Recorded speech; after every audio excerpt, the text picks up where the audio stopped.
This is the second part of my oral history project. So, you guys wanted to talk about what are the societal taboos of your time, maybe like interracial marriages and.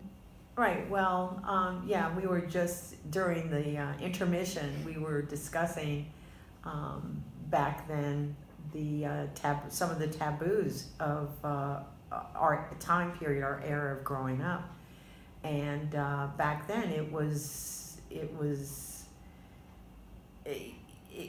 if you saw there was no thing as interracial marriages or relationships. There were, but they were always well hidden or kept.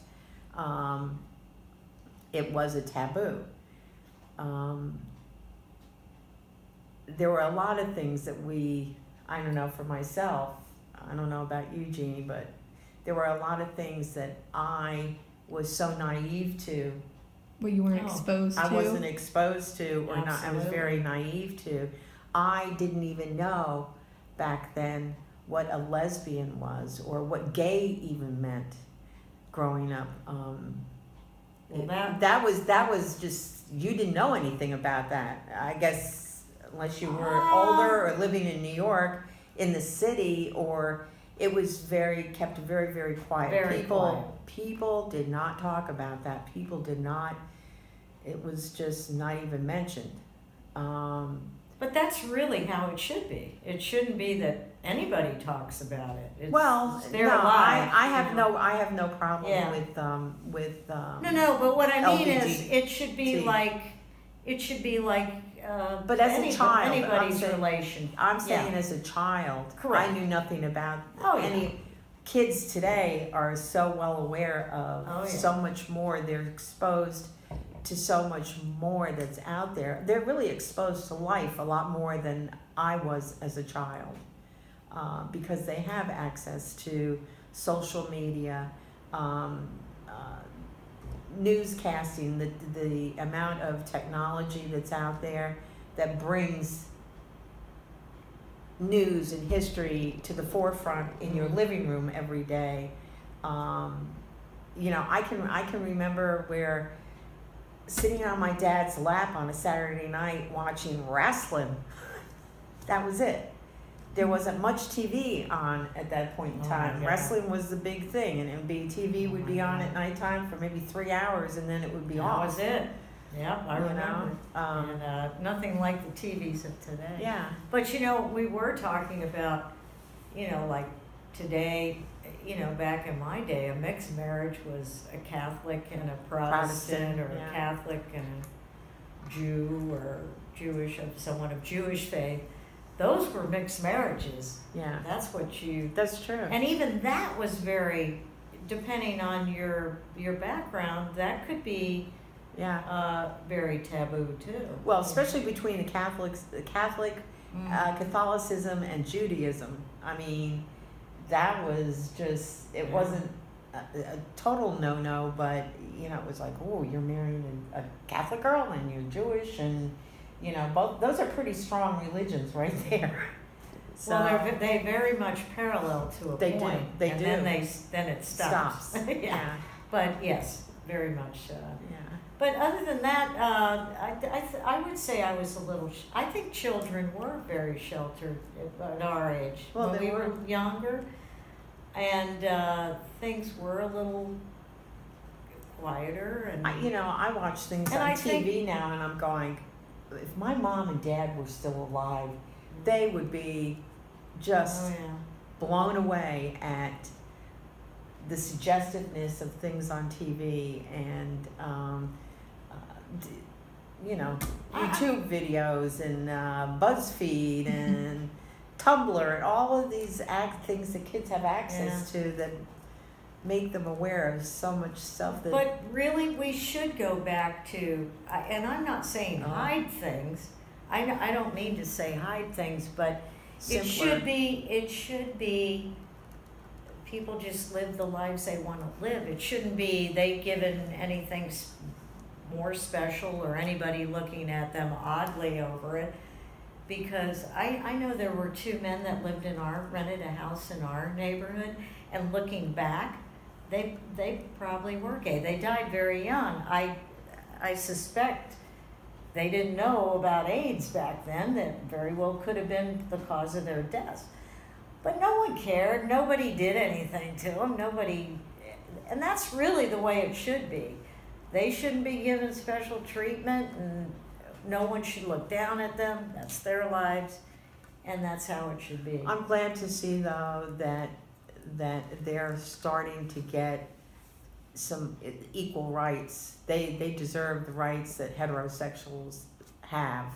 The fact that our government, states, and whoever you want to call out on this, over the many years didn't allow a partner to have an equal right to be with a friend because it wasn't a family member.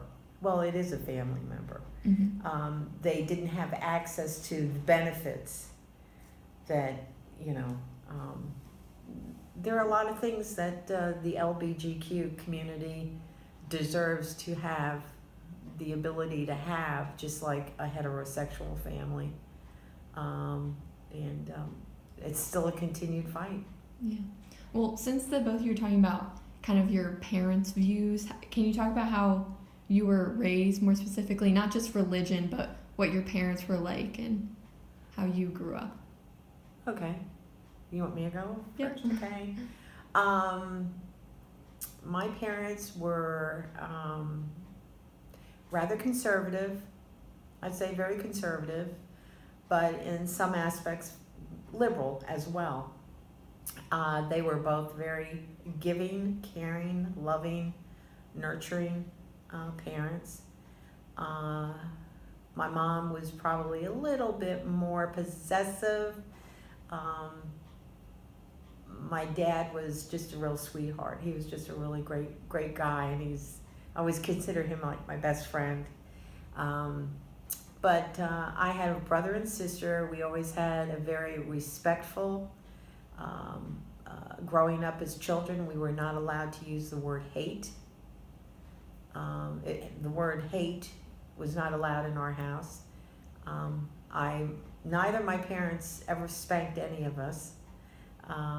It was always open communication and talking. There was never violence. It was always a very peaceful, calm, quiet type of raising.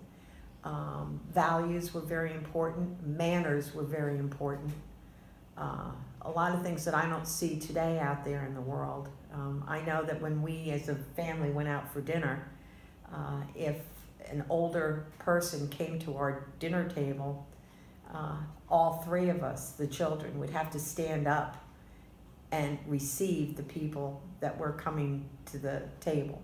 It was just a form of being polite and manners. So that was very important in our family. I don't know. We just always had a great life, had a lot of fun, and we're just a very close-knit family. Well, my family, we were middle class. My dad went to work every day as a carpenter. My mother was a stay-at-home mom. And living here was pretty laid back compared to the rest of the country, maybe, or like in the Northeast, around New York or something like that, very cosmopolitan area. This was just a very laid back place. There probably weren't even a lot of places to go out to dinner, so my mom cooked a big dinner every single night. The kids, when we were growing up, we played a lot of sports. We had an alleyway behind us, played football, baseball, you name it. We lived outdoors. And when we were punished, we were told, if you don't behave, you're coming inside, and that's not what we wanted to happen. And, we would build forts and huts and tree huts, and we were outside all the time. That was our pleasure. And that's what we did. Yeah, And- TV wasn't even a factor then, even Yeah, though it was on during yeah. the day. yeah. You couldn't wait to get outside and go play. Yeah, And when your parent would say it's time to come in, it's like, oh, do we Yeah. have to? We don't. We loved being outside, yeah.